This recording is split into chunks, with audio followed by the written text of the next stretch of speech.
Welcome, everyone, to another adventure into reality. I am once again joined by the intrepid spiritual traveler, Liv Wheeler. She works with the Kontomble small people, and we had her on just about a month and a half ago. And Liv, welcome back to the show. Thank you so much, Andrew. It's always good to connect with you. So, yeah. And to you, too. How have things been since our last interview? Things have been awesome. Things have been growing. I feel like I've been really like in the greater collective energies. I've been kind of continuously like focusing my energy into the like basically growth or the luminosity. And so, yeah, it's been awesome. And also I've been working with the mentoring sessions that we've had already. I continue to listen to those sessions again and work with your guidance, basically. So it's been great. And wonderful. Yeah, I posted our interview together on my YouTube channel, and people have totally loved it. And whatever the combined energy is, and when the Kontomble come in and they love you and they're like, yeah, but they have a different way of saying that. Sometimes they're tough with you, like the old elder. But yeah, people were really appreciating it. And I didn't realize that people that are connected to my work and people that are connected to your work, they were like excited to see us, just connect. And that's why I do these interviews for crossover concepts, because you and I say very similar things. We just use different language, different ways to get to the same answer to the question. Right. I know. I dig how your awareness of potential, and you're supporting others to access like their greater potential. Well, that's what the Great Awakening is about: remembering one's potential and then do what to do with it. Yes. You know, Eckhart Tolle showed us the power of now. Mm-hmm. And I finished that book and go, okay, now what? Power of now, great. We've all known the power of now for the longest time. Right. Now what? What are you supposed to do? And he didn't continue the teachings of spiritual strategy, which is why we work with spiritual sides such as the Kontomble, why we learn to have greater spiritual connections to the other world, so that we can start building a bigger strategy of what to do with that power of now. Yeah. When I was imagining coming onto this call with you, I was wondering, I was like, I wonder how Andrew experiences reality, which of course would be so different moment to moment, but I was so curious about your connection to this, like, how do you say it? It's like the Akashic records and that, and the way I experienced you, especially last time, I was like, it felt like it was like streaming from the galaxy or something. I don't know exactly. The universe. The universe. And for me, I call it, this energy is the grandmaster of the obvious. Everything is an obvious state of answer and beingness to me, as if it's been in my knowingness forever. Oh, so it's just right there. Yeah, and it's not even, you can't even say right there. It's always been there. Oh. It's the matter of the question asker or me asking the question, which then unpacks a variety of precognitive answers. Mm-hmm. I call it a precognitive workforce that's working on infinite lines of potentials, and it's got a file for every different potentiality that should come undone. Oh, wow. And then there's a post-cognitive workforce too, which is once you've made a manifestation with a precognitive workforce, how to adjust the post-perception of it. by continuing and making more in-depth discussions. Like a lot of times you'll bring up something and I'll add to it, and then a few minutes later I'll add something more and more and more, which puts more depth to the meaning. Right. So accessing it has just been simplistic for me for the longest time, but it also took a lot of practice, a lot of self-healing, a lot of self-nurturing, and a lot of self-forgiveness from the shame, blame, and guilt programs that I grew up with a Greek family. There's plenty of times where I thought I'd give up. I can't do this anymore. Wow. And then I kick myself in the ass and go, no, I'm not giving up. That's what they want. Oh, wow. Do you have multiple of those points where it felt like too much? Oh, God, yeah. Especially when I was working slave labor jobs. Okay. You know, I was a limo driver and a construction worker, worked at restaurants. I did slave labor jobs just like everyone else, to the point I didn't want to do them anymore. Okay. And then would all that information come through about whoever you were with? And let me tell you, there are many times that I'm swinging a hammer, tearing a wall down, building cabinets, that I'm having a full-on spiritual experience and trying to maintain being in my body. Oh, wow. Okay. And I've had to live that type of life for a very long time. Right. And I've mastered my version of multidimensional living, where I have not created a separation in my personality. I have not allowed a schism between me and the skill. The skill is always me, and the skill, there's no separation between us. There's no forced duality operations. I don't force myself into duality. I accepted that I am singular and dual at the same time, and that they don't have to compete to each other. Yeah, that's beautiful. Okay? And once I began to accept that, I could live relatively a normal life. Okay? But I also understood the power of responsibility of awareness. There are people that can't handle words that I say, and I have to accept that. I can't enable them. I can't force them to wake up. I have to allow them to have their journey on their own time. It doesn't matter what I know may help them change their lives. Right. Yeah. And then Spirit kicked me in the ass and said, take it public. Quite literally. What happened? Like literally a kick in the ass. Go public. Like right on the square of my right butt cheek. Oh my God. I was out walking. Yeah, I was out walking and having the conversation, and I was doing the old pity party. I don't know how to do both of it. Okay? I mean, an energetic pity party on myself. I don't know what to do. How am I going to make money? Blah, blah, blah, blah, blah. Oh, yeah. There was the kick. And it's basically Spirit said, do you need any more proof than that? I'm like, nope. Oh, no. That's a very particular kind of medicine. Yep. How long ago was that, Andrew? 2011, the kick in the ass. Okay, so that's been a while now. Yes, and October 31st, 2012, I did my first live radio show. 5 days later, I was with 300,000 people on a 22-station network. Oh my gosh. Right. It just like exponentiated. It just totally exponentiated, right? It was like, yeah, that's the way I experienced you. It's this like energy that exponentiates. Yeah, and then do you remember how, actually, December 21st, 2012, I led a marathon on the stations that I was on titled Nothing is Happening Tomorrow. The aliens are not coming. The currency is not revaluing. There is no Agenda 2021. There is going to be no civil war. Every conspiracy that said was going to happen on December 21st, 2017, I said not is going to happen tomorrow. Which one? And nothing did. It was December 21st, 2012. 2012. Okay, right. I remember that. Right. Yeah. Right. And that kicked off a whole different genre for presenting material. For me at that particular time, because do you remember how 2012 was? If you weren't a part of that community then, the internet was still pretty much brand new. Broadband wasn't really considered the way it is now. Most phones had a horrible browser on them. Right. Okay, do you remember the 2012 phone browsers? Yeah, I do, yeah. Okay, they were horrible. Okay? Yeah.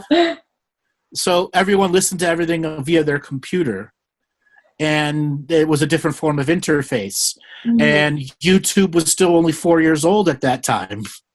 Oh, yeah, yeah, yeah. Okay. 4 or 5 years old at that particular time. And the world consumed information differently. Facebook was invented in 2007. I joined in 2008. And the best way I can describe it is the psyops that they did in 2012, 2013, 2014 were beyond vicious. But everything we saw 2012, 2013, 2014 was repeated 2017, 2018, 2019. Oh, word for word, plan for plan. It was virtually the exact same psyop. wow. Yeah. So many people broke down when 2012 didn't do anything. They left the community for years, and a whole bunch of new people took their place who had no idea what just happened. Oh, interesting. So you're saying that was a whole psyop? Absolutely. Oh, absolutely. Interesting. Yeah. A full-on energy harvesting psyop. Wow, that's really interesting. Now, did anything actually happen? Sure. Look, the world has changed. But the aliens didn't do it for us. Right. The currency didn't revalue. The baby raping lizard wizards didn't depopulate us. There were no earthquakes. There were no hurricanes that killed the whole world. There was no meteorites. There was no Nibiru. None of the conspiracies came true. But in 2020, just about all your conspiracies were validated. They are coming for you. There is a vaccine. All of them, yeah. All of them came true. Oh, yeah. And then some, probably. Yeah. Exactly. And then some. But the thing is, they're playing a massive fear game on us right now. Like, I get people asking me if I'm going to take the vaccine or not. The answer is no, not initially. But if I have to take it to travel, the answer is I will. Oh, yeah. And right now, there's somebody having a Karen meltdown in the background going, what? You're a truther and you're going to take the vaccine? Yeah, because it's my goddamn choice. I do what I want to. Choice. It's 100% your choice. I know. Yeah. It's so your choice. Of course it is. The other thing is, most people who are anti-vaxxer don't know the truth of why vaccines are causing people to get sick. It has nothing to do with the garbage or the technology or all the conspiracy things that they tell people about.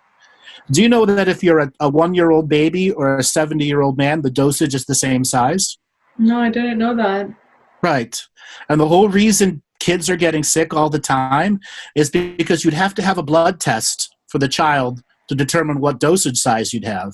And that's not profitable. Yeah. Now, by the time a child's 2 years old, they have 22 vaccinations. That's wrong. Yeah, that's crazy. That's wrong. Yeah. That's why kids are getting sick. And there's plenty of lawsuits that have already proven that over and over and over again. Right. But those big pharma companies are protected by the corrupt governments that we live in. Yeah, absolutely. Okay? So when it comes down to, if I got to travel for my business or I want to go somewhere and they were going to require me to have a vaccine on my passport, I'm going to do it. Yeah. Okay? Yeah, I respect that. I mean, that's the whole thing. It's like respecting each person's sovereignty. Choice. If somebody's choosing not to. Okay. And I mean, if anything, wow, if people ever wondered about the power of fear, though, holy moly. Right. Wow. I don't believe there's nanobots that are going to change your DNA. I have said this for a long time, and there's a phrase that David Icke had said from many years ago. The world is owned by psychopaths and run by idiots. And I want to stress the run by idiots. I believe there's more power in the fear of the vaccine than actually what they put into it. Right. Yeah, I see that. You know, every vaccine has a failure rate of 1.2%. Right. So for every million people, 12,000 are going to have natural reactions to it. So we're talking 300 million doses. So you're looking at like 180,000 negative reactions to it. So that's built into the science and built into the lawsuits that are going to come from every vaccine. That's why vaccines take 10 years to come out, not 9 months. Right. Yeah. Okay? Yeah, there were some vaccines that I needed to take, or some shots that I needed to take. I remember when I would go to Burkina Faso, and I never liked doing it. I had to do it. It was like required to travel, and I wanted to go there, so I did do it. But there's just, I always the way that I learn is just by listening to my body, and just, rather than, it's just like noticing like, what do I feel internally about the things, and then as you're mentioning about fear too, is just trying to, if I notice myself in a state of fear, trying to do some practices or do some clearing, find some way to release the fear.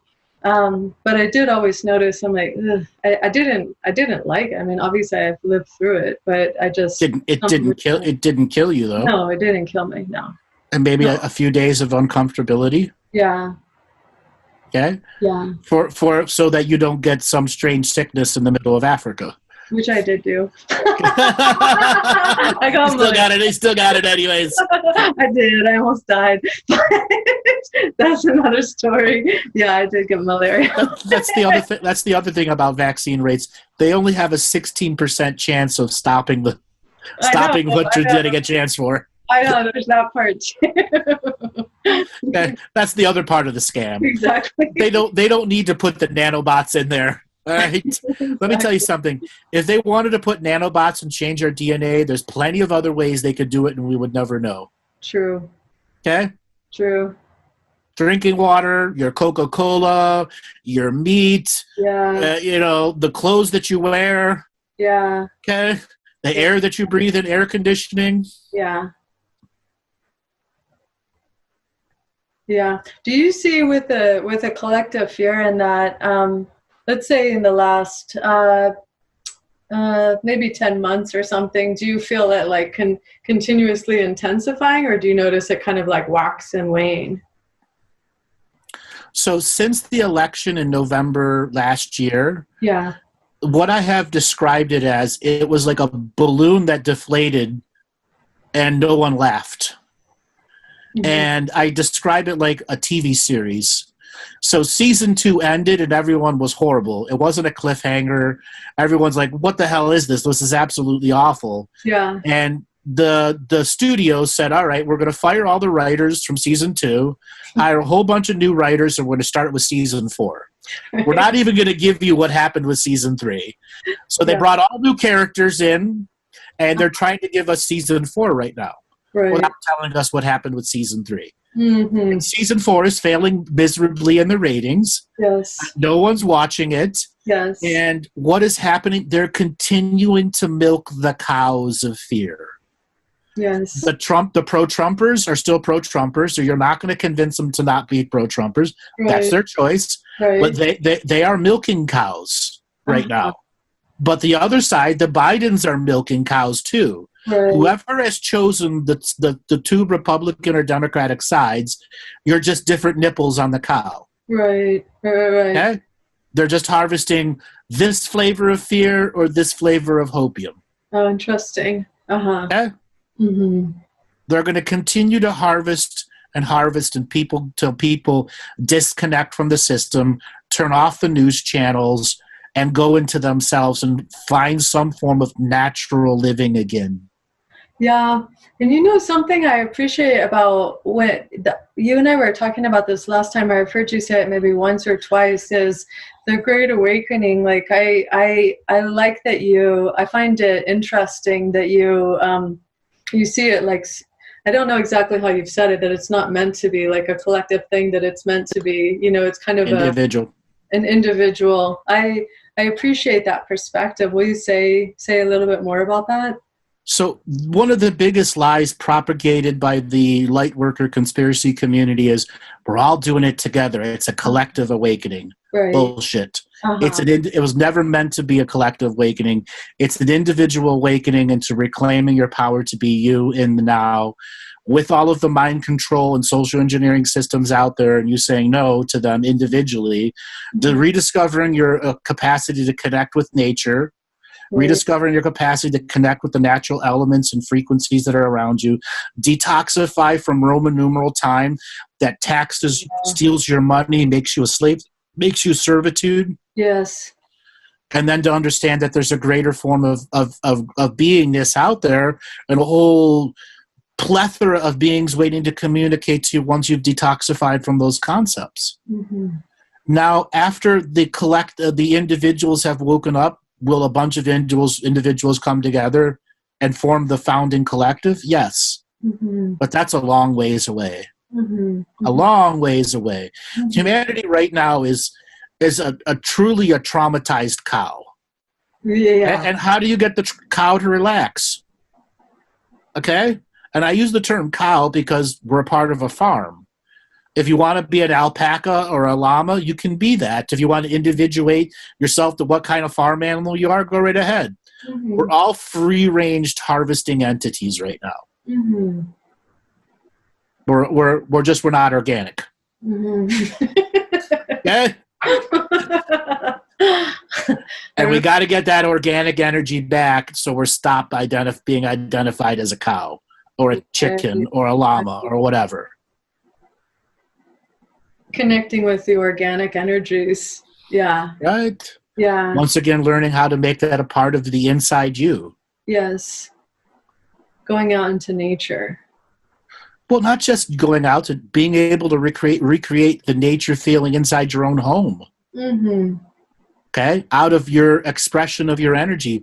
Example, being able to absorb that nature energy and then project it into the room that you sleep in. Oh, I like that. And be able to project it in such a way that the energy sticks in your space. Yeah, That's ritual and ceremony work.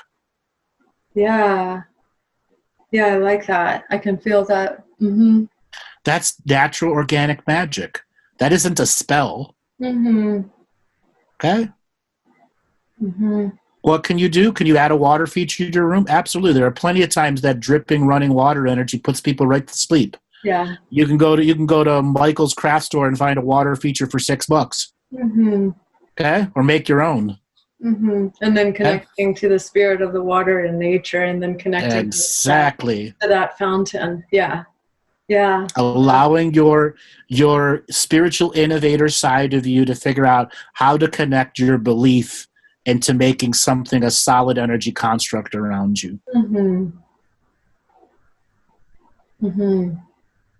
Like what it took for you to connect to the little people. That's a solid, real energy construct for you. That took a lot of effort to grow. Oh, yeah. Yeah. Yeah, some death threshold spaces. So you kind of like it felt like over the years it was continuously like reorienting, just like what you're saying. It's the like the kind of moving from the synthetic to the organic or something. It's like all these parts of me that I thought were me, and Kontomble, continuously reorienting myself to my authentic. And that's one of the things that I really appreciate about you, that I tell you, I love how you are. I love how authentic you are, and it is so refreshing. It's so refreshing. Like you are exactly you, and the medicine, and it comes through so clearly, exactly how it's meant to come through you. And that's the way they work with me through the years. And it's always like in the transforming and the healing and the transmutation process. And I would keep feeling, oh, I thought that was me. You know what I mean? And then it changes, or all of a sudden like the vision changes, and oh my God, I thought that was my conditioning. And it's just like the continued releasing of the different layers of conditioning, and then to be able to choose that a spiritual, not putting oneself in a spiritual box, can be spiritual and love design. I can be spiritual and enjoy, whatever, like being ornate or something, I really believe that it's just like for people to trust in their unique essence, And it's something that's rare today, people trusting in their unique essence. Yeah. I do a live radio show where people call in for sessions, or in my private sessions. People always ask me, what is my purpose? And for the longest time, I would mentally put my hand to my forehead. I'm like, you really don't know your own purpose? But they don't. Yeah. Because they don't put the energy, the effort into self-discernment, or they're so tied up in their lifetime that they don't know what it is because they're leading the slave life. Yeah. Now, I'm happy to be of service and bring concepts up for them, but then there comes a time where you get the super needy people who are not going to do the work for themselves. Yeah, they're not. Yeah, for sure. Yep, they want you to do the work for them. Mm-hmm. Mm-hmm. And as a teacher, how do you deal with those people? I've had to learn the hard way. When there's certain, like, staying in touch with my own energy, I'll feel when I feel like my energy is being pulled in certain ways. Mm-hmm.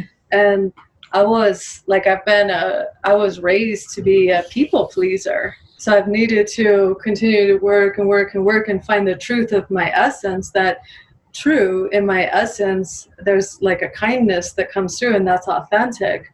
But I really needed to work through the layers of that. So I wasn't giving more than I was able to give, or unconsciously agreeing to a dynamic that bled my energy. And that's something that, that's what I've realized through the years, is just like, so much of these agreements, they happen unconsciously.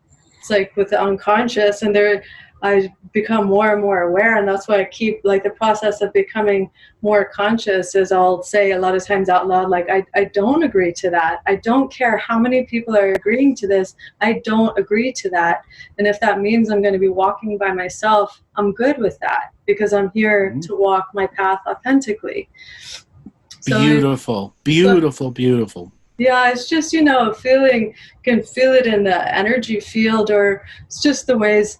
It was probably closer to the beginning when I was divining. I would notice, sometimes it would be like for entertainment purposes for people, I could feel, and that it just didn't feel good. It didn't feel like an honoring of the sacred. And I understand that people aren't raised, like for you, I can tell that, like ceremony or these ways, it's just what you breathe. You breathe it. I can tell that about you. It's not formulaic.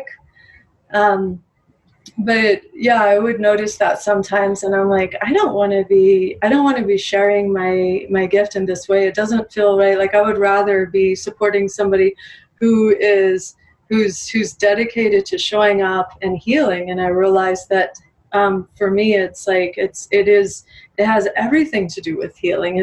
How can it be separate from healing? Because it's just like how you talk about how your spirit, or one's spirit, is not different than their business. And I noticed that too, like spiritual people, they get uncomfortable talking about business. And I noticed that there are these ideas that, like, spiritual people are not supposed to, like, be comfortable talking about business. But I appreciate how you say it's just like, it's all of, there doesn't have to be shame about it, that it's like this dirty little thing, it's like put into a shame closet or something. It's like, why would a spiritual teacher or a practitioner be like, they're supposed to be impoverished or something? To me, that's not an honest reflection of spiritual essence. Spiritual energy, if anything, is so abundant. It's like this cascading waterfall energy. And that's one of those things where I've noticed that again and again and again. And I was like, I don't agree to this. If this is y'all's truth, that's okay. I'm choosing something else. I'm choosing to live like that. To me is an honest expression of spiritual energy. It is so abundant. And that description, I need to take it to the next level here. When I decided to say no to the conspiracy world that was trying to force me to conform to what their beliefs were, that's why I led a 22-station marathon in 2012, titled "Nothing Was Going to Happen Tomorrow." I appreciate that. Okay? Really appreciate that. Or when I get somebody call and insist that I believe in what Q is talking about, or this galactic babbler or that galactic babbler, and I go, no, I don't believe in what they believe in. I believe what I believe in. Absolutely. If you're calling my show to talk about someone else, you're talking to the wrong show. Right. Okay? Right. Okay? Right. And unfortunately, people see this stuff as entertainment, or the dog and pony show. They do. Like, when I was younger, I could tell the callers that just wanted the dog and pony show to say that they had a reading. Yes. And there would be something in me that would recognize that they wanted the dog and pony show, but they got tough love. Yeah. I went right to the core. You were abused as a child. And their eyes would go, wing. Okay, why are you avoiding that? Yeah. Okay, or you had something happen to you, you had bad breakups, and everything is failing in your life right now. And I would just go straight to the core, no bullshit, tough love, right there, in instantaneous breakdowns, meltdowns, and healings. You don't get the dog and pony show. Yeah. The dog and pony show is you in tough love. Totally, and then that connects them to themselves. When they go right there, and it's like brought them straight into their feeling body, and then all of a sudden the energy is able to start moving and it's able to start healing. Exactly. Yeah. Exactly. Yeah. I don't need to beat around the bush anymore. Yeah. I know what I can do. It's a matter, can I do it without causing more harm in the person? Okay? Or stepping on their journey and overloading them with information they'll do nothing with. Yeah. Like the second I get a blink of a person, 1 microsecond of energy, what I'm doing is scanning their atlas and axis, C1, 2, and 3. Oh, why? Wow. Tells me everything that's wrong with them. Mind, body, and spirit. Wait, where is that point? The cervical spine, C1, 2, and 3. It's right at the top? Yeah, the 2 that go like this, the 2 that go like the top 3 vertebrae. Oh, it's like at the occiput? Is that what that's called? Yeah, the C1 and 2 are right at the occiput, yes. Oh, wow. Oh, okay. That's the part also where it enters? That's the atlas and axis, and then there's the hole that goes up also. I don't concern myself with the hole, the spinal hole, because at the atlas and axis I can see the medulla oblongata, and I can see everything. A snapshot of everything that's wrong with the human being. Oh, wow. So mind, body, and spirit and complex, correct. Oh, interesting. And it's just all logged right there. Everything is logged right there. Whoa. And from there, it's how do I translate it back to them in which they make pattern recognition that can stick for 4 to 6 months. That's what I do in a session. What's going to stick? If you want to know what reality you came from, where your soul came from, a lot of people want to know that stuff. Most of it is inconsequential. Right. Unless that's upon that person's spiritual journey, they're about to become a special communicator, et cetera, et cetera. That information flows no problem. But for those that have the blockages in the back of the neck, the C1, 2, 3, I'll know right away I have to figure out what's going to stick. Like, what's wrong with your diet? What's going on with the types of shoes that you wear, because shoes reveal a lot. Interesting. Oh, yeah. There are a lot of people that wear one shoe the whole time, and then 6 months later, they blow the shoe out and start over again. Something is really wrong with you if you're doing that. Okay? You mean just like one pair of shoes? Yeah. A lot of people do that. It's very common. And then, so what do you see that as? Absolute restriction in capacity of your mechanical walking. Okay. Which means there's severe blockages in the major body meridians, in the calves, in the back of the thighs, which is probably the beginning of sciatica, and a variety of trees of information that come out from that. Wow, that's really interesting. Yeah. And then the position of the occiput tells me if they're dreaming or not, or if the 3 main nerves that are coming out of the back of the neck into the mouth, if they're grinding their teeth, they're having nightmares. It's all revealed right there. And then whenever your abilities just ignited, was that part of it, or was that like part of the development that happened through the years? I mastered that because I became cranial sacral advanced, myofascial advanced, Reiki advanced, Bowen method. I mean, like dozens of different healing skills at the advanced level, and not to mention hundreds and thousands of physical sessions and clients. Mastering that part of the medical intuition and incorporating it into who I am today. Yeah. Wow, that's super interesting. Yeah.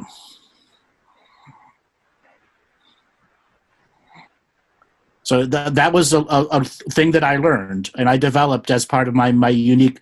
Could I have done it when I was young? Absolutely. I just didn't have the language to speak back. So I had to learn the language, learn the technique. And once I learned, like the acupuncture and acupressure meridians, deep tissue massage, and then it became very apparent to me, combined with myofascial release, subtle electrical storage in the fascia, which are programs, literally energetic programs of self-defeat. And then how to literally get them out through physical body manipulation to get an energy program out of the spinal column and into the distals, and then out the distals as energy. Wow, that's really... Yeah. And then being able to do it with all words, which is all remote activation, which is what I do in a lot of sessions now. Oh, the activation of the energies happen through, you said through words? Through words. Right. Right. Yeah, because I can feel it. Every time I've connected with you, I can feel it, like what you share, and it's connected to the energy, and so I can feel it, and I can start to feel energies move in different ways. And yeah, I see the energy hamster wheels turn. You're like, exactly. I'll start to feel, I'm like feeling into the myofascial. Oh, cool. Yeah. I like that. Exactly. Totally. I call those pleasant data uploads. I know, because the 2 times that I worked with, when I had the mentoring sessions with you, I would tell you, I was like, what is it that happens? Because there would be a point and the whole energy field would reorient, and I was like, oh my God, it just happened again. And not just now, but each time, 2 times it happened, both sessions. And I'm like, what happens? And you were saying it like flips the frequency or something. So it goes to the... metaphorically, it changes the North Pole to the South Pole, South Pole to the North Pole, or does it a bunch of times, which confuses the program. Yeah. And you're super skilled with it too, though. And I mean, obviously, I sensed that about you, and that's why I was just like, okay, you know, the things that you were saying, I'm like, all right, Andrew, tell me, what do you see? I'm listening, okay. And so, it's been so helpful, and it's amazing, really. I was telling you that right before we started recording, seeing it exactly. I'm like, it's almost just how it's written out. I'm like, this is exactly what's playing out right now. It's pretty amazing. Yeah, I remember you're like, I want to go back to Ireland. I want to go back to Ireland. Like, stay put. Ireland. No, I wanted to continue. Scotland, out of Ireland. Yeah. I wanted to continue. Yeah. You were like, how about mountains here? Yeah, how about the mountains there? How about the mountains? Yeah, I'm like, okay. The mountains here. I'm like, we will. Just imagine being trapped there with their COVID restrictions there. Yeah. You'd have gone nuts. Oh my gosh. Really. You'd have gone nuts. Really, so intense. I know. And that's true. I'm like really grateful to be here. And you had mentioned about the snow and the thin veil and everything, and this. Yeah. Then you got to experience it. That was the most important. You got to experience the thin veil. Yes. And then you helped me also understand with the connection with Venus too. And this, it was happening already, I think, but it was just like all of a sudden becoming more conscious of it, and then being able to work with it more like deliberately. That's an example of giving something a piece of information that lasts 4, 6, 8 months or a year.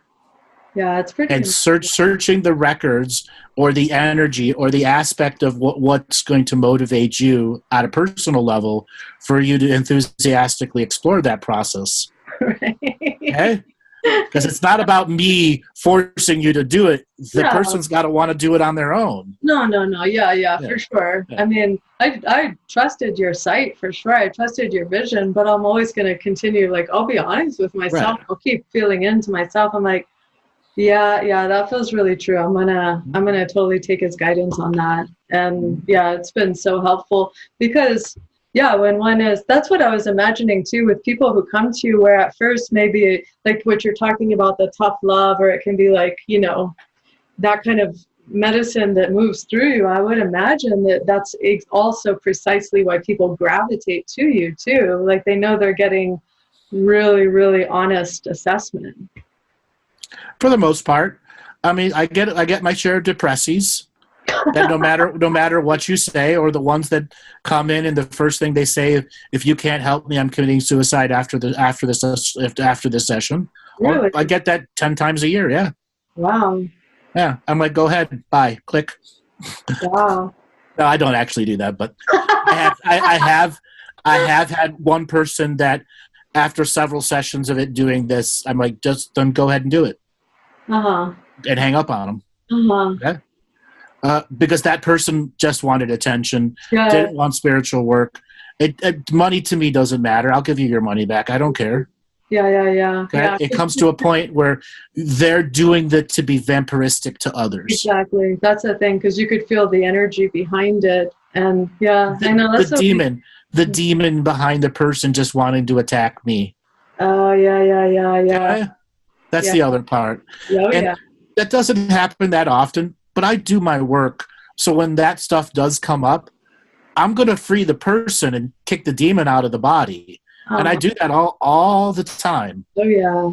Okay, there are enough things that I can do and get them to say without the demon realizing that the body has just allowed the soul back in and kicked the demon out. Okay? There's energies that can be moved that like flushing a toilet, the demon turd goes away, and the human's got to come back into their body. Yeah. They've got to fill out their body. They've got to claim it. Yeah. That's right. And at that point, it's what's going to stick for them. Daily practice, discipline, commitment, and courage. None of those are mystical. You got to learn to be in your body. Exactly. Courage. Courage. Yeah, courage is major, because that's what I noticed also before the whole 2020, the lockdown, everything was happening, that I would feel so many people are like wanting to move into their purpose, move into that. But the fear, I could feel that it was just like, but there's the way that we still like, our choice, the choices that we activate is so important, that it's like to choose it, to choose to take even one step into that energy, to move through, like just even take one step into it, and then what gets activated as a result of that. Right. The capacity to take a second step and a third step. Yeah. The fourth and fifth step are going to be just as hard as the first step. Yeah. But the seventh and eighth step become really easy.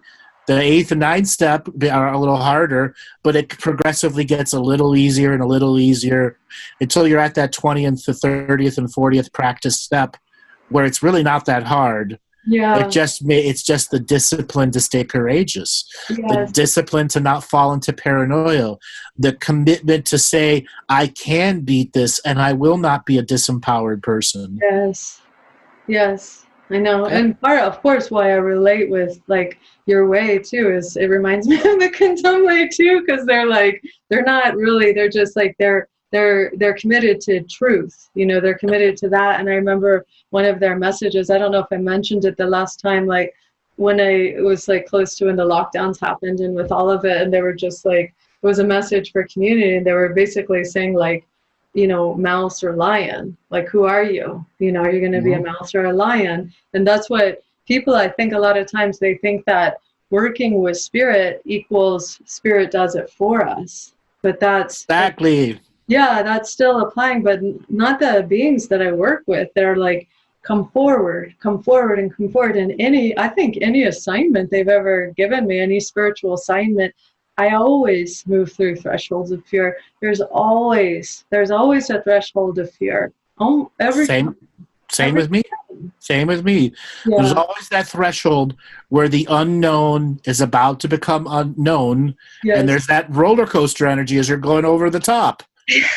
Yeah, and the exhilaration of when you do it and you're like, yes, I did it. I did it. Because what is it? I chose life. Life. It's ultimately like choosing our life force. That's the way I experience it. We choosing that rejuvenation and exhilaration energy, so that our light becomes potent and powerful. For those of you that were with us last time, then you're probably hearing the Kontomble's appreciation of Andrew's abilities. So Andrew, do you want to put an intention in? Yes, I want to put the intention that the Kontomble can come forward and speak their spiritual truths that could connect to everyone that's listening, past, present, and future, and that may Liv and I be blessed with their great wisdom, and that allow these blessings to be a part of ourselves, past, present, and future. Beautiful.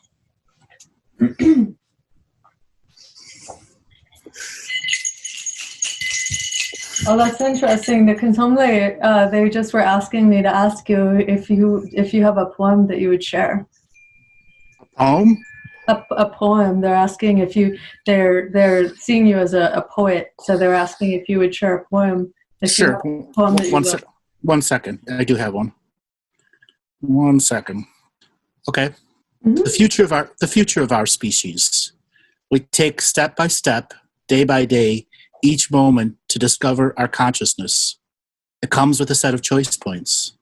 Consciousness is exploration, and the next era is when science and spirit rediscovers its commonalities and reunite the passion for self-discovery. From womb to tomb, we are no longer bound to one another alone. We are consciously disentangled from the old dogmas of perception and the perspective of the entangled observer. We walk the being's path of duality no more. We learn that the perspective and the deception filters we've created in the past to maintain the static separation of duality.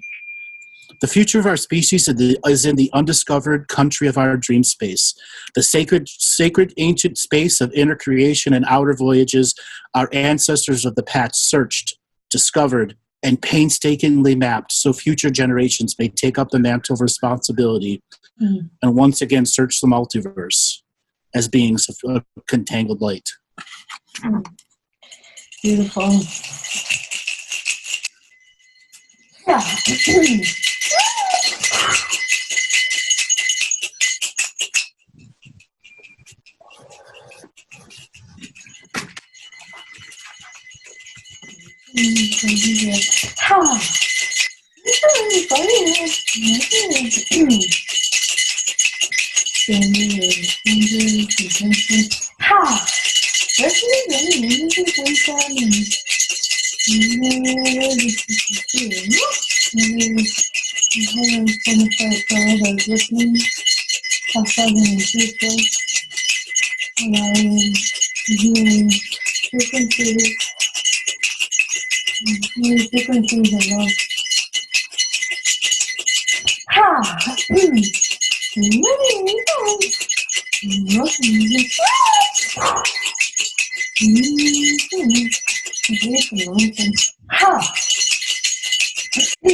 As always, Andrew, it's funny. Anytime I connect with them, and I can feel, obviously they're here, but I'll ask them, can somebody, are you ready? And they'll say, no. And I'll say, there's something else that's new. And they said, yes. And then I'll feel, I'm like, okay, we honor the dragons. And then I'll say, is that it? Yes. It's always something particular. No?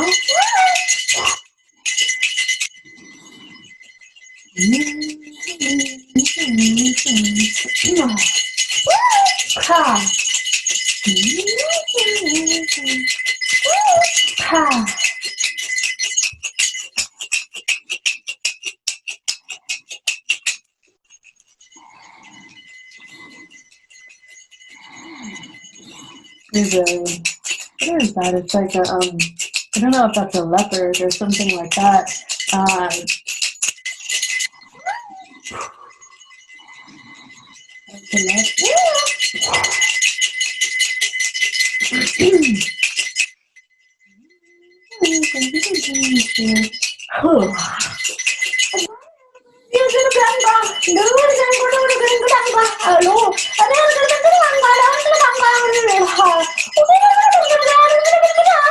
Okay, so they're saying the golden, they said the golden era is upon us, but have people noticed?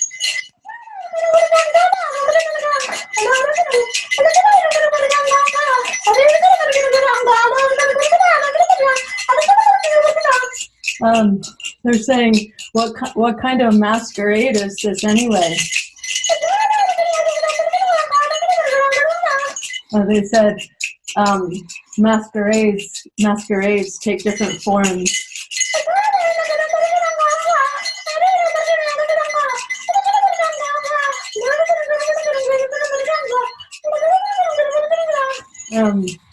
They're saying like the golden era is here. They're talking about this golden essence.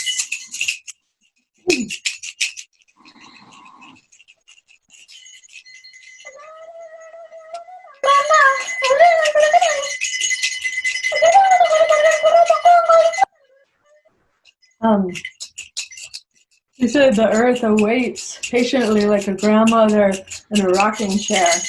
Yes. They said that she's wondering when are her children going to learn how to get along. Speaking about what they would call like the children of the earth, essentially the humans of the earth.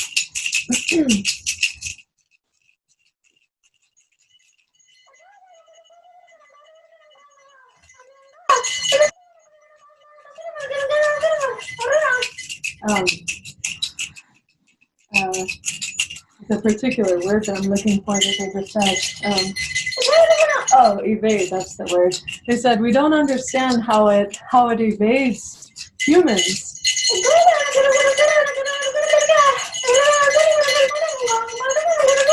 They don't understand what is evasive about this.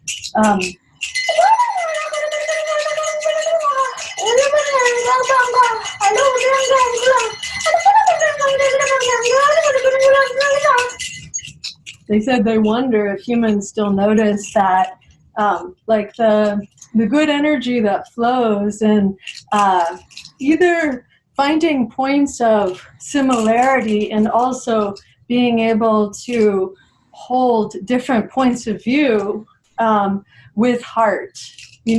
Holding different points of view with heart. Meeting, connecting in heart. You can hear so far? Yes. Okay.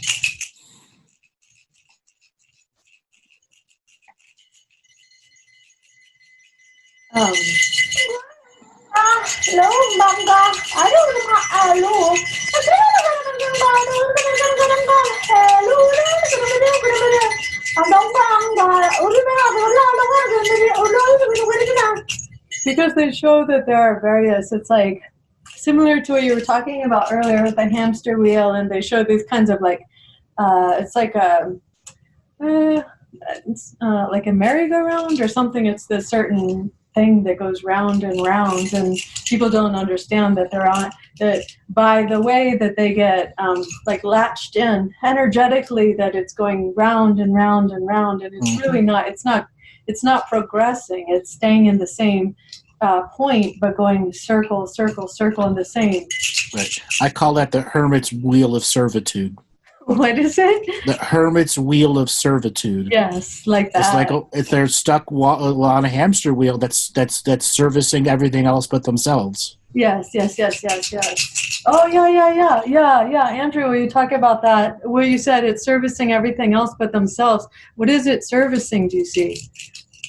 It's servicing this system of domination and control. It's not servicing the individual's growth into self-healing, self-nurturing, self-love, and self-mastery. Yes. What can the Kontomble tell human beings about relearning self-mastery? Relearning self-mastery, okay.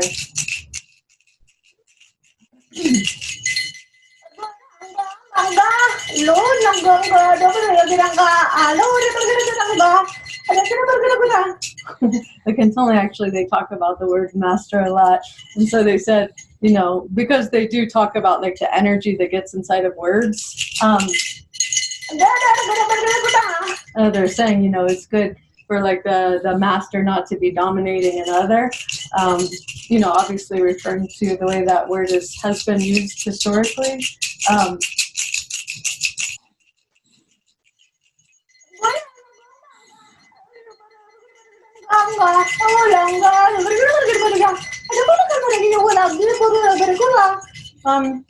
They said, of course, they understand what you mean when you say mastery.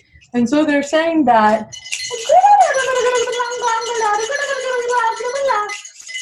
they said what they see humans these days returning to mastery, oftentimes it looks like an unraveling.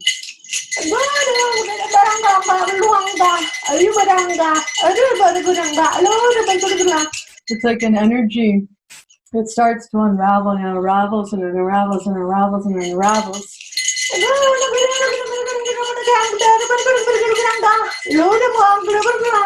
Revealing the perfection that lives inside, revealing the divine perfection that lives inside. That's what they refer to as essence.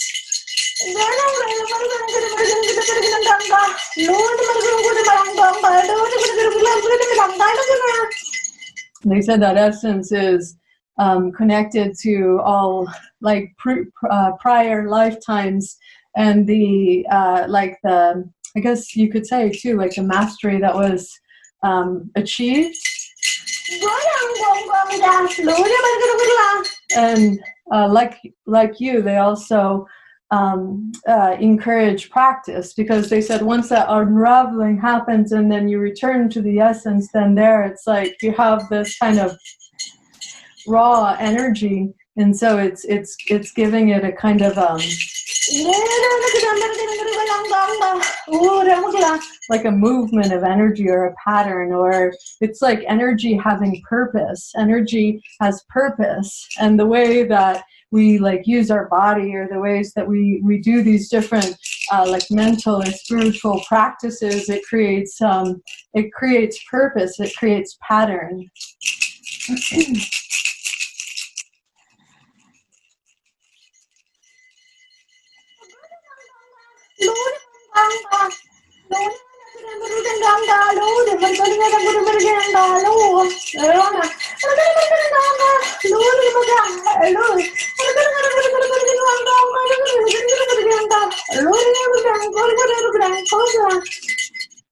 And so the Kontomble are saying, they're saying, and so is mastery, is it learning or is it unlearning?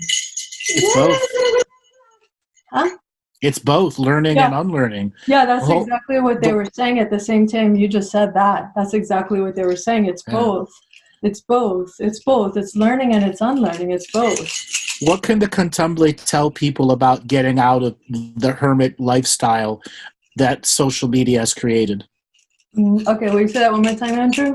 What do the Kontomble have to tell people who are living the hermit lifestyle because of social media? The isolated people. How do they get back to humanity? Okay, yes.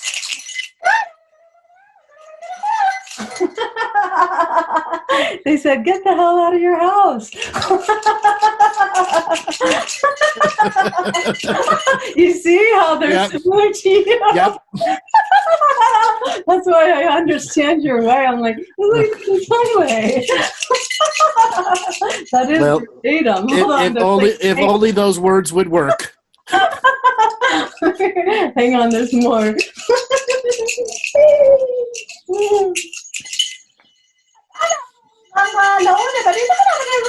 Okay, so this is what they're saying to humans.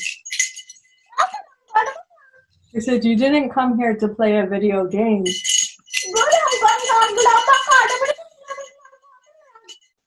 They said, life is not sitting on the couch and utilizing a joystick.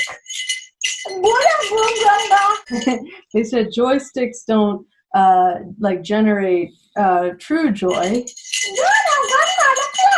They said, go outside and enjoy the sun. They said the sun in old cultures, you know, has been referred to as like grandfather son before. They said, go out and relate with your family. Like grandfather son.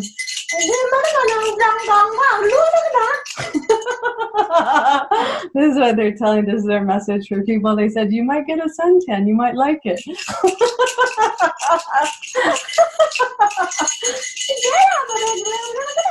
They said, you might have fun too. They said, the sun is fun. They said, the sun is fun. And you probably get this about the Kontomble, Andrew, but this is, the Kontomble oftentimes, they say things in a very kind of, it seems like a simple way, but inside of that, there's all these things about like the energy of the sun and how it like...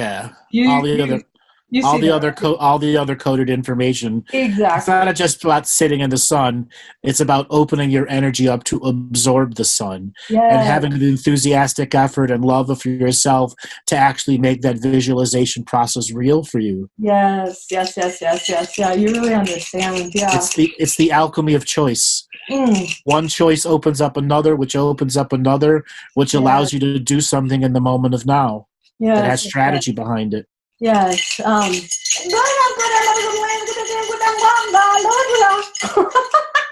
They said they're recruiting Andrew. Of course they're joking. They honor you as a shaman being. They obviously respect you. Well, I could do some consulting with them. Don't worry. Okay, good. Okay. Okay, deal.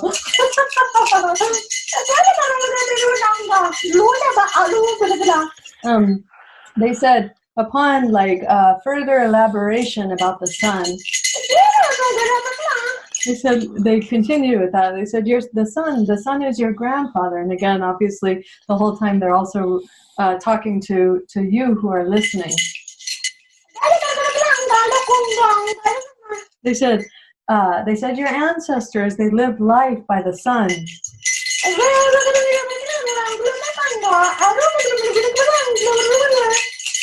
They appreciated the sun as bringing food, sustenance. And so they're saying, go out and reconnect with the sun. And as you reconnect with the sun, you'll reconnect with your love of life. And as you go out and you reconnect with the sun and you reconnect with your love for life, grandfather's son creates these beautiful synchronicities. And you find a friend on your journey who's also out appreciating the sun. They said you might even find somebody you like on the journey. Because the Kontomble said, humans, we're here to love. They're encouraging people, don't get caught up in violence, don't get caught up in hate.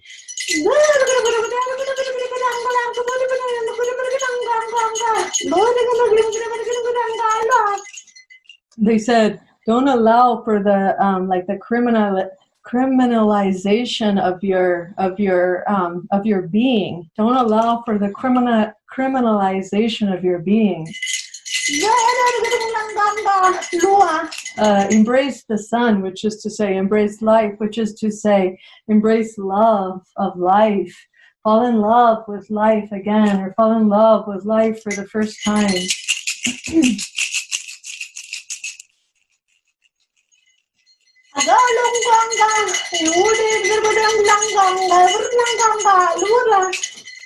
And they said as we step out and we leave the hermiting life or the seclusion or the internal space and the fear of the outer reality,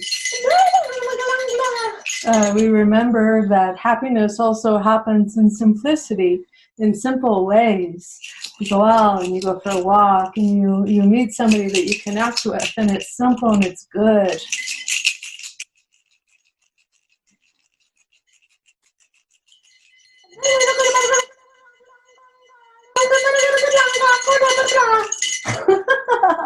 They said, don't allow pop-up ads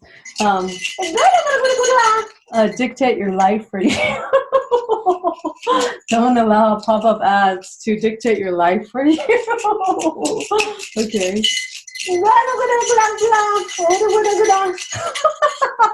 They called you Sir Andrew. They said, go on, Sir Andrew, please continue. So what can they tell us about their society and how they live that could help people to learn to live over here? Okay. You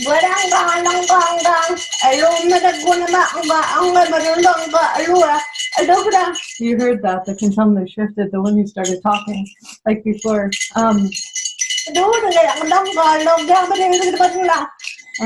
What he's saying is when one of us is sick, we all are sick.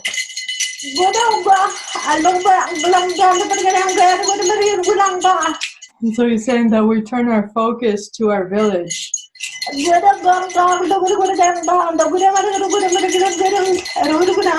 Helping the one who's gotten sick to get well.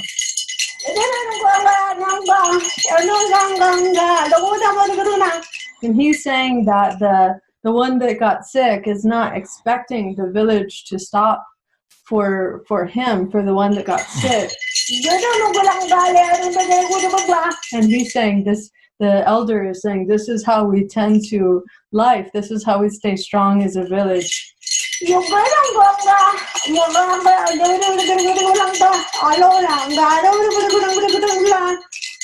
He talks about like drinking your medicine. They said if you enjoy food as like some like enjoyable process or something, let one or the other be your medicine. And so he's saying that we drink our medicine.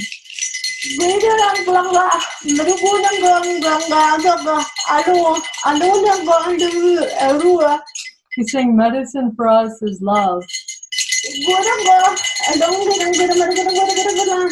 He's saying hatred indicates that there was an intruder in the village.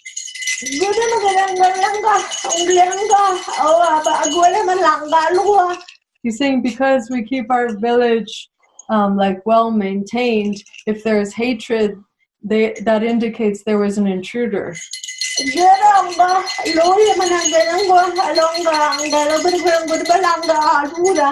And so he says that becomes our first priority, is to locate where the intrusion happened. Just like a physical body, if there's like a scrape or something, there's an intrusion, there's something. So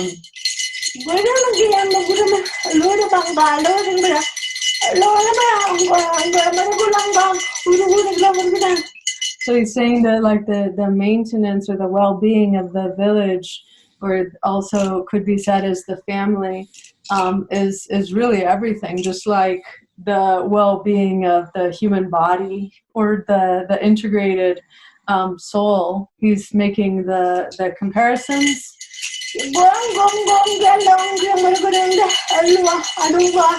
Also, he says that not a day goes by where they don't practice their instruments, their music. He's saying it's very important to make music. He's saying music is not straightforward.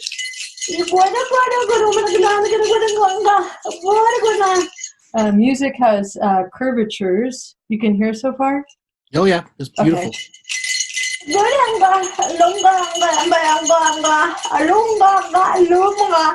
He says if it's like a wind instrument, the way you are in touch with the life force, and the way that the wind moves through your body, or the life moves through your body,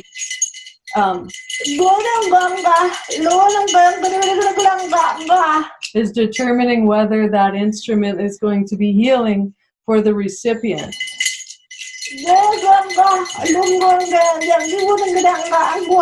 He's saying like arts are our way of life, our way of existence. We live art in every way.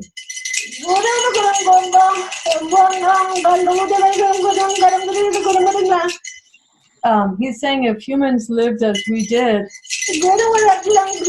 it would alleviate like great swaths, SWATHS, of human suffering. Humans suffer when they're violent, when they gang up on each other, when they when they forget their creative capacity to move sound through their body in a way that is healing. They said they think that's a good starting place. What else can they tell us about their society? Mm-hmm. What else can they tell us about their society? Okay. How long has it been around? Is there any history that they want to share with us? Mm-hmm.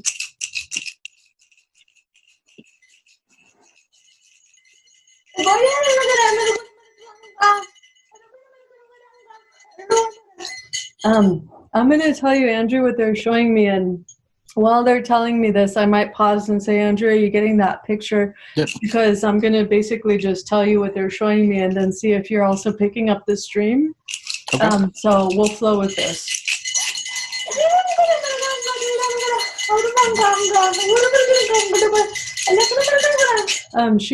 She's now, a different Kontomble is now saying, a different Kontomble of the village, she's saying, life began for us, and she's pointing up at the sky, and she's pointing to a particular, she's pointing at the Milky Way. She's showing a configuration in the Milky Way.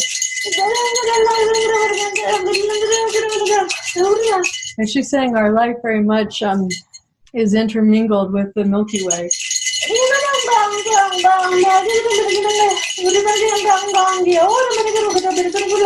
And she's saying that the Milky Way has been like a meeting ground for many of our relatives that come from different star systems.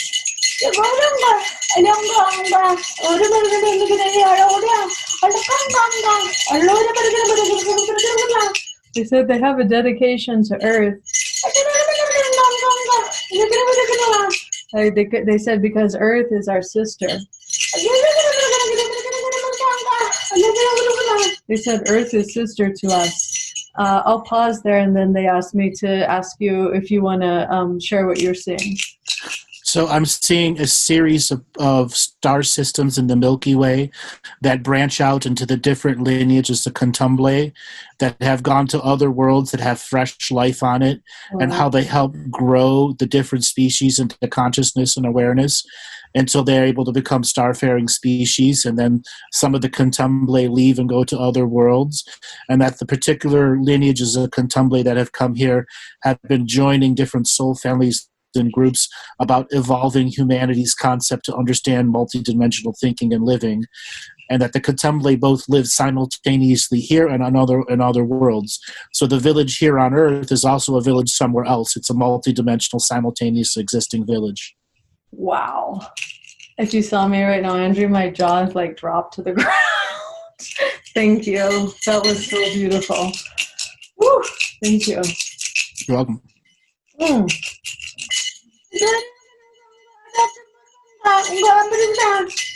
The Kontomble are saying they'll find a way to it's their way. They know what you said is true, and I know what you just said is so true. And the Kontomble are saying they'll find a way to honor you in times to come. They really are very grateful for what you're able to just share.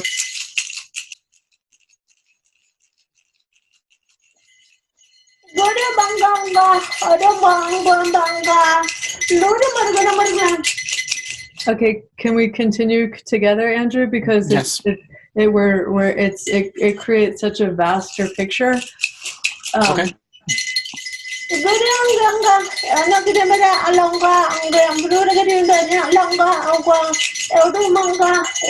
So what the Kontomble is saying to you, Andrew, is that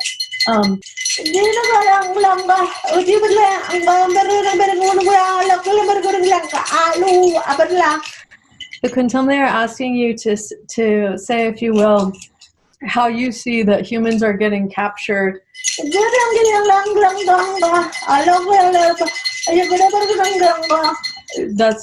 just want to keep it at that. They said they want you to share, if you will, how you see that humans are getting captured. Their choices have been limited so much by the social engineering systems that many of them are giving themselves up to be captured. That's the biggest issue on humanity right now, the lack of choices, and they're taught that they have no sets of choices. And as humanity goes through the remembering of the power and potency they have with choice, they begin to realize they don't have to choose what's being told to them to choose. Just because there's only an A or a B choice does not mean there is not a C, D, E, F, G, or any number of multitude of choices after that. To break out of the mold of what's being forced onto you is the nature of returning to natural co-creative evolution, which is something that Kontomble know intimately interwoven of natural evolution. Yeah. And part of them being here is to reinstill natural evolution teachings into people.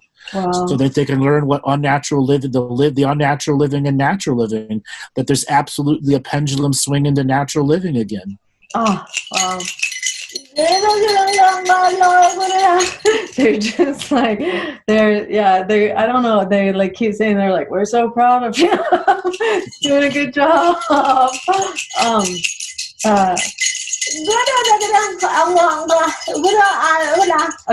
Okay, Kontomble are asking you, Andrew. They're asking you, Andrew, about, they're showing me lakes right now. And so they're showing me it's a lake. They're saying there's a few lakes on the earth. And they said, and so what's up when you go inside of that lake?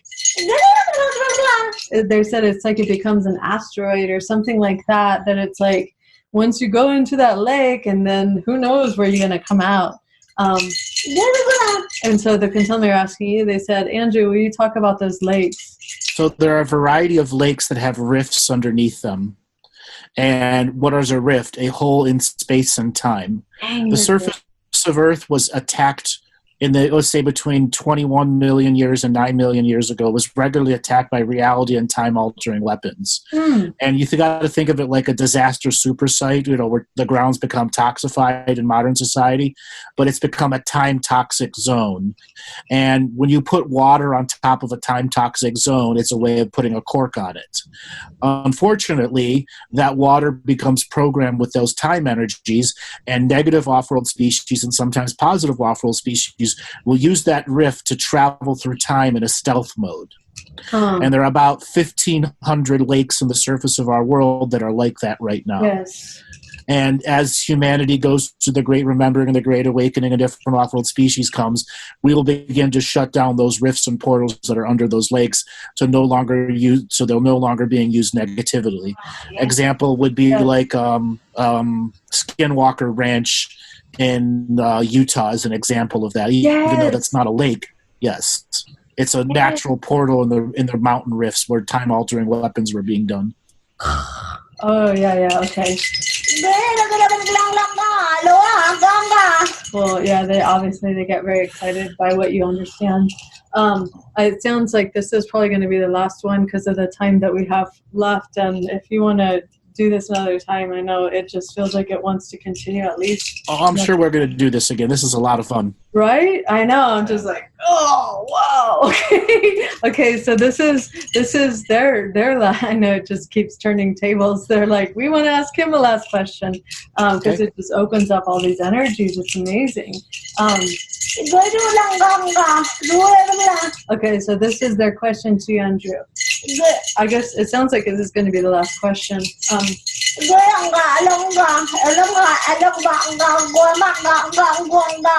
Okay, so what they're saying to you, Andrew, is they're saying like shamanism is not of the past, shamanism is of the future.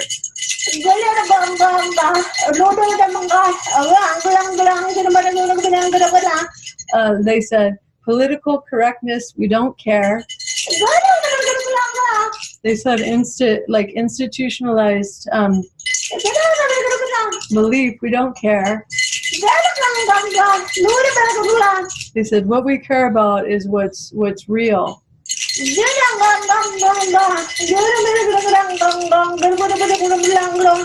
They said they don't care about getting into like the shaman wars of like time immemorial or political or PC, even like wars of times of now. They said shamanism is of the future.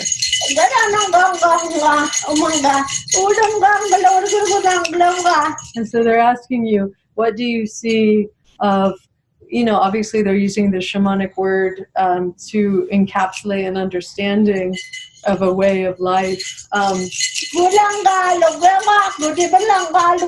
What do you see this international like shamanic village of the future that is rising now? So first thing first, the individual practitioner has to step into shamanism and recognize what is their responsibility. And then they must hold their mantle responsibility to be equal to their level of awareness. Make a daily practice that becomes a weekly, monthly, and yearly practice that allows hindsight and foresight. And once they're able to master personal hindsight and personal foresight, they will learn that all of their past, present, and future lives simultaneously existing. And as the shaman begins to walk the path and wants to create cultures and societies that come together, the common theme that the cultures are bringing together is learning how to make ancient future now real. And if the shamans can't come together with the common moral code of do no harm to any sentient kind, and making ancient future real now out of the capacitance, awareness, and responsibility to their own selves, then communities won't form until the shamans individually share the common moral code of do no harm to any sentient kind, and their daily practice is about making ancient future now real. Then those communities will co-create with the great divinity that is around everything, and the great miracles and wonders will be done. Gorgeous.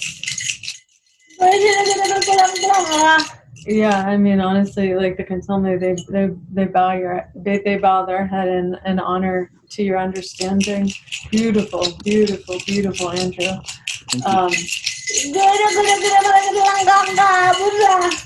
Yeah, so of course they're happy to connect again, and yes, please let's. Yeah, thank you so much.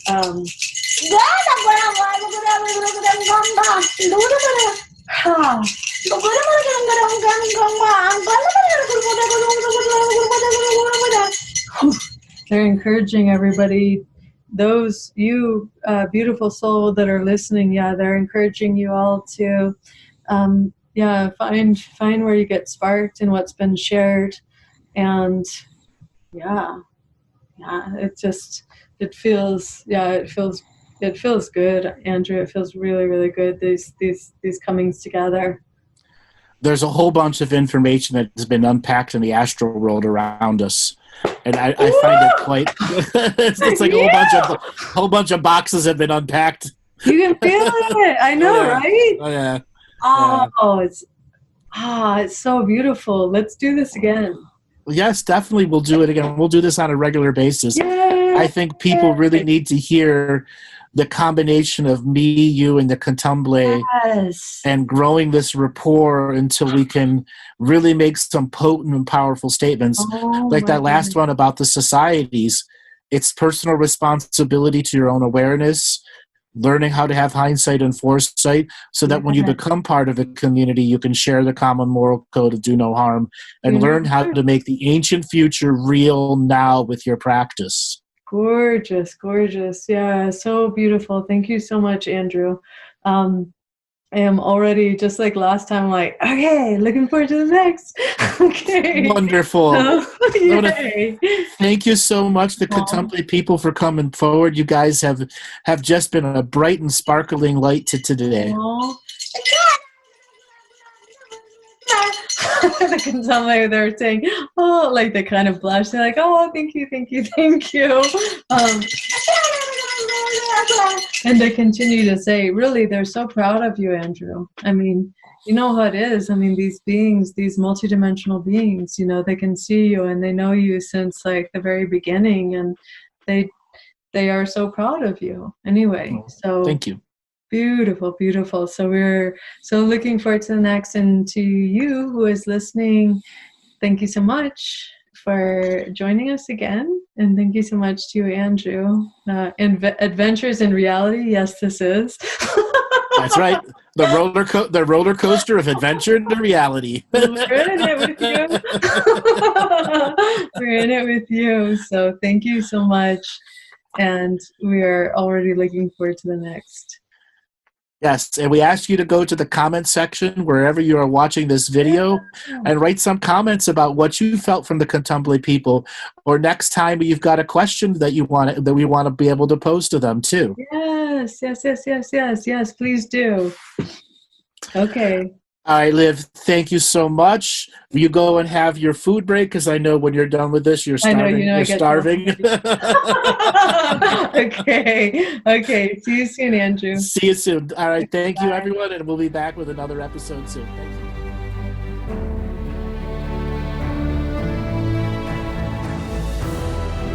you. each different bubble of reality is true. A galactic historian is a person that looks at all the lines of dramatic karma. Nudge, nudge, it's the Holy Grail. Improvise. Mysterious. It's counter psychic intelligence. Why is DNA farming of this star cluster so important? Because we do manifest our reality. We do create our reality.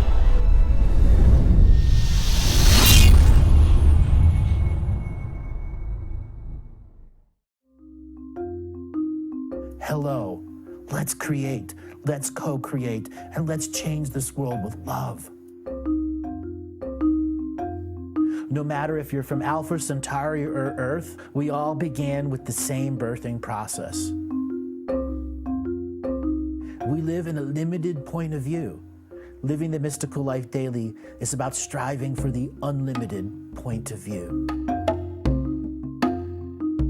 Each day, each human being gets an infinite amount of choices. Living the mystical life daily is about facing obstacles and challenges. The level of awareness that you are working at means you have a responsibility to be equal with it. How does one truly let go of expectation?